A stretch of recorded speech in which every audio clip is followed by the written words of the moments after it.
Hello, one and all. This is my review of Attack on Titan, Chapter 125, Afterglow. And am I the only one who's a little concerned about Eren at this point? Eren, buddy, pal of mine. I was cool with you killing the entire world, honestly. If I had the power, I might just do that myself. That's a video for another day.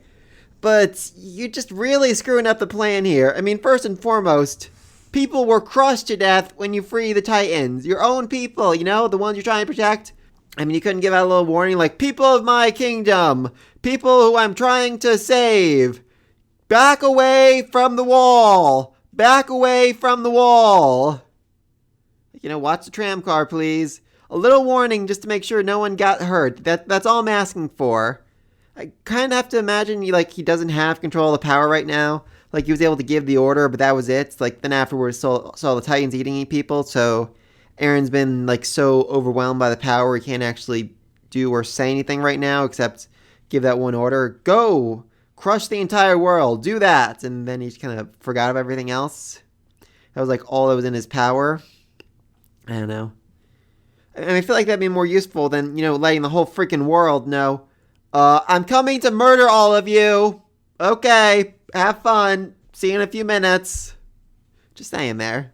And this leads to a whole lot of chaos and anarchy and panic where people are like, my son was killed! He was a glorious sacrifice for the new Eldine Empire! Praise be to Eren! Praise be to the god! So, some very strong opinions about Eren. Some good, some bad, as you expect from any new leader when he rises to power and, godhood. I do love they just keep chanting, dedicate your hearts! Dedicate your hearts! I mean, wasn't that's the line of the Scout Corps, Their whole military propaganda coming back against them to have them have all the faith in the world in this crazy-ass dictator.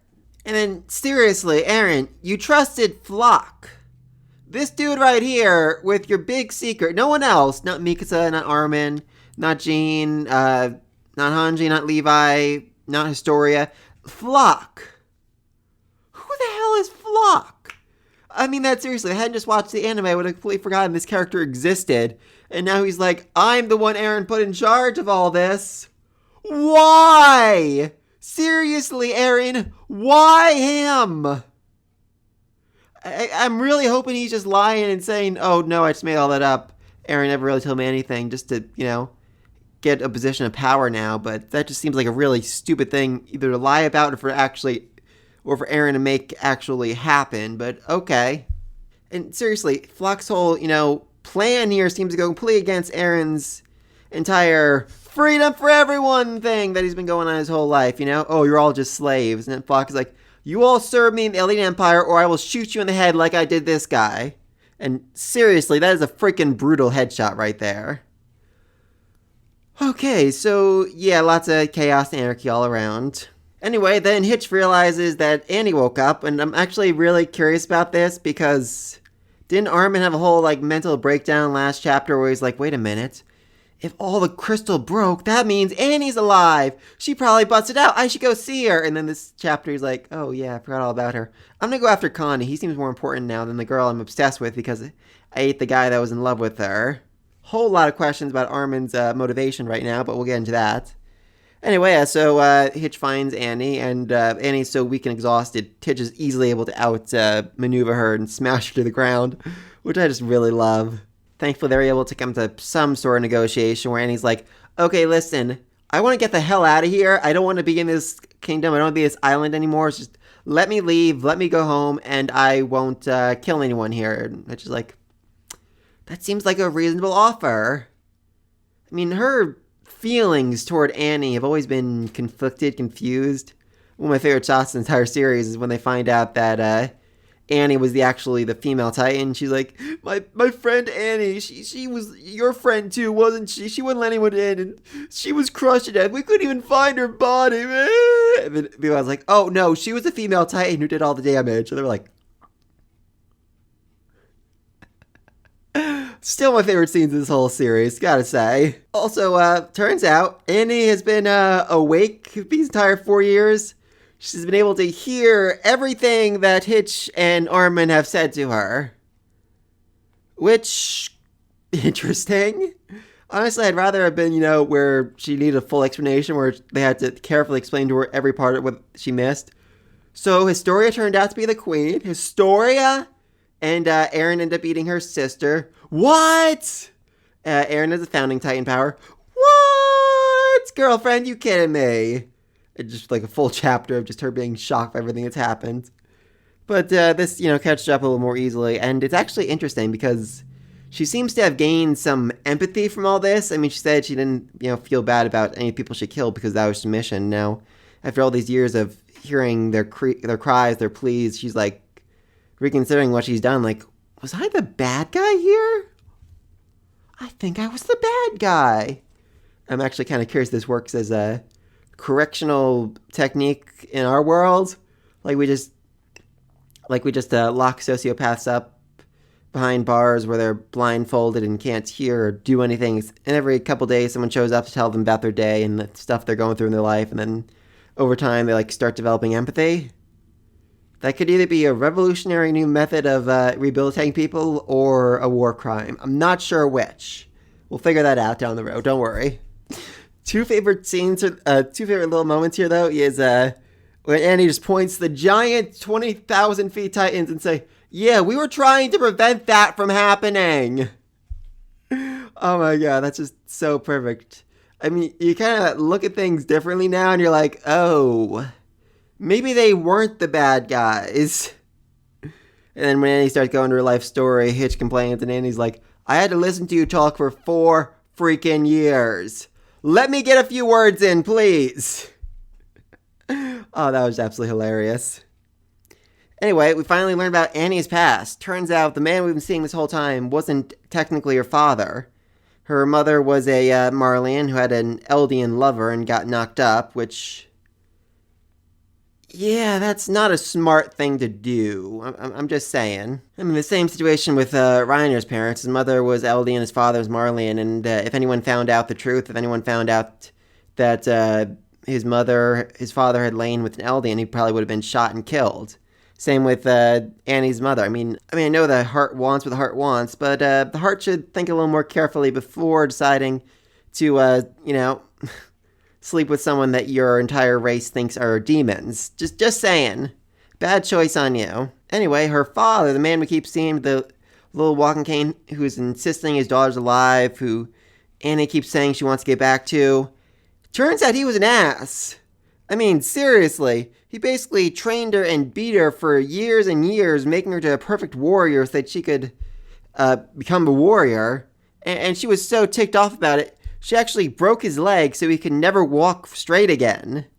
I mean, seriously. And he liked it. He laughed with joy. He was rejoicing. Now you can kill the enemy even if you have no weapons.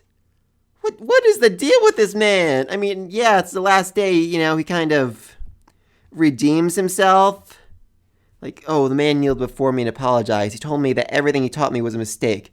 He begged, he was crying. He begged for me to come back. Be it the status as a member of the war unit or the title of honorary Marleyan, he told me it was all right to throw them away as long as I came back home.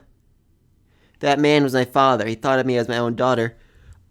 So many questions. I want a whole spin-off just about this man. So like a whole next chapter can just be him talking about how he slowly came to care for Annie as he was, slowly torturing her and training her to be a perfect soldier. I mean, seriously, what would this do to your head? Like, you're raised by this ass who keeps torturing you over and over, making you a perfect warrior. You break his leg, and then at the day you finally get a chance to get rid of him, he breaks down and cries, says, "I love you so much, Annie.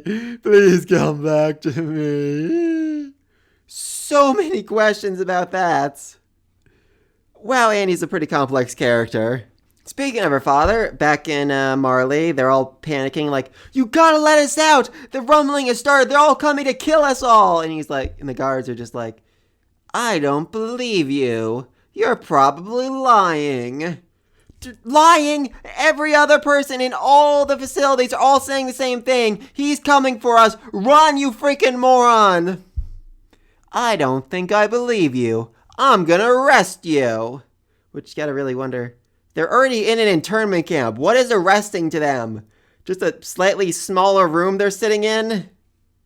Yeah, that's not really that much of a deterrent, I gotta say. I mean, I guess, there could be torture there, but it's just weird. Anyway, good old Annie's father, I'm sure he's a name, I'm not looking it up right now, refuses to be captured like this, refuses to let himself be killed by rumbling. So even with his broken leg, he bursts out, grabs the soldier's gun, and turns it on him. I'm not entirely sure what his plan is here or how far he can get with one gun. I mean, hopefully this will encourage the other, guys to grab up too, get their own guns, lead a whole mini revolution against Marley, try to evacuate the town or whatever. I'm honestly not sure what they're planning. I'm thinking sooner or later, I mean, we saw the airships leaving, so they gotta have like a radio broadcast back to the base saying, yes, this is 9 or 5er, checking in. So the rumbling has started, and we are all going to die. Sorry about that. We royally forked up here. Over and out. Anyway, the back over with good old Commander Shaddis. Why do you think I obediently let all those piss-brain brats beat me up for? Essentially, he took the beating, and he's been obedient and subservient to everyone's whole army, whatever, because he realizes, yeah, we've lost this war. We have definitely lost it. And now I'm going to obey the next in command, because my resistance does absolutely nothing whatsoever.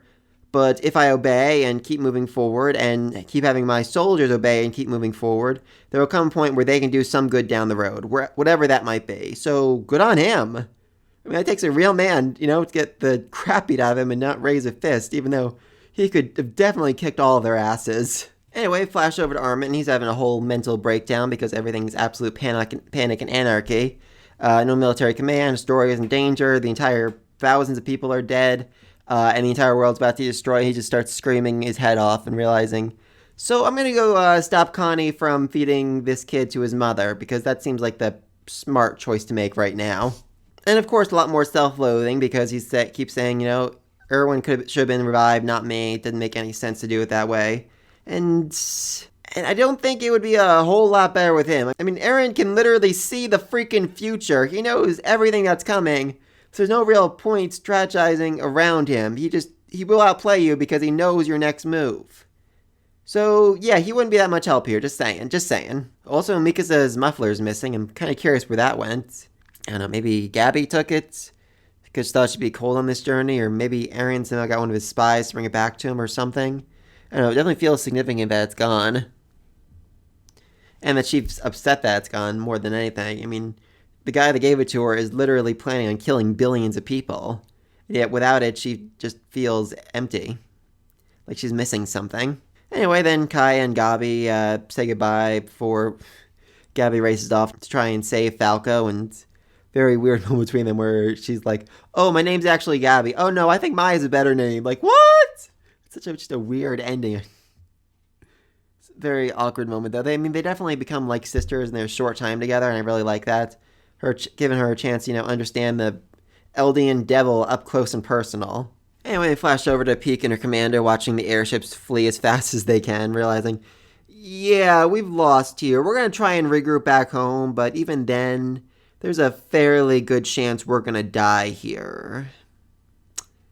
We probably shouldn't have attacked them, should we have? And at this exact point, Hanji decides to show up, unarmed, carrying nothing, and basically say, hello, I'd like to be friends. Because, of course, that is exactly what she'd say in this situation. And Levi's still alive, yay! Though she describes him, that man over there is a completely harmless man who failed to die. It was not that surprising he's still alive. I mean, he is, Ackerman, he's got the whole Titan blood, whatever, inside of him. I'm guessing it gives him better regeneration, endurance, and all that. So, makes sense the explosion didn't fully kill him, but I'm not sure if he's going to be up to the whole, fighting in the big-ass war that's coming up.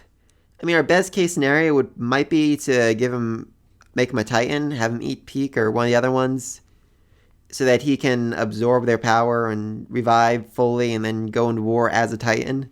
I mean, seriously, Levi's Titan would be absolutely freaking terrifying and godlike in every sense of the word. Okay, so next month, I got no idea.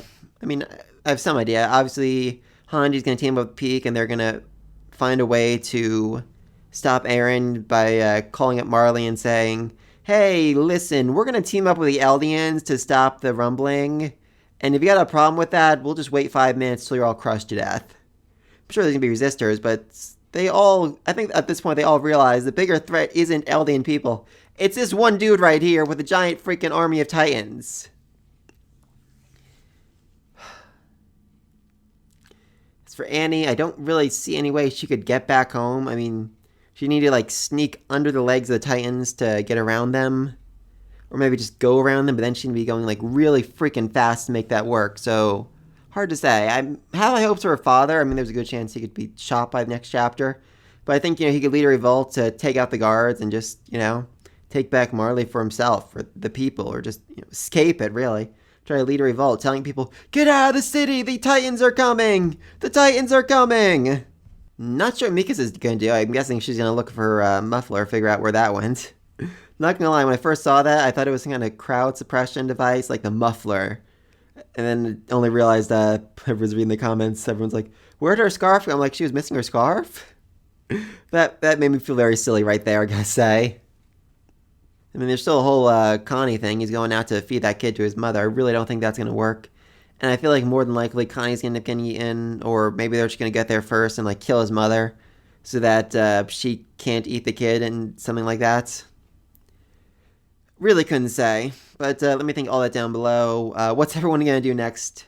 I mean, there's just literally too much going on right now to really figure out how it's all going to come together, but let me think down below. Be sure to like, subscribe to the next video. Until then, peace.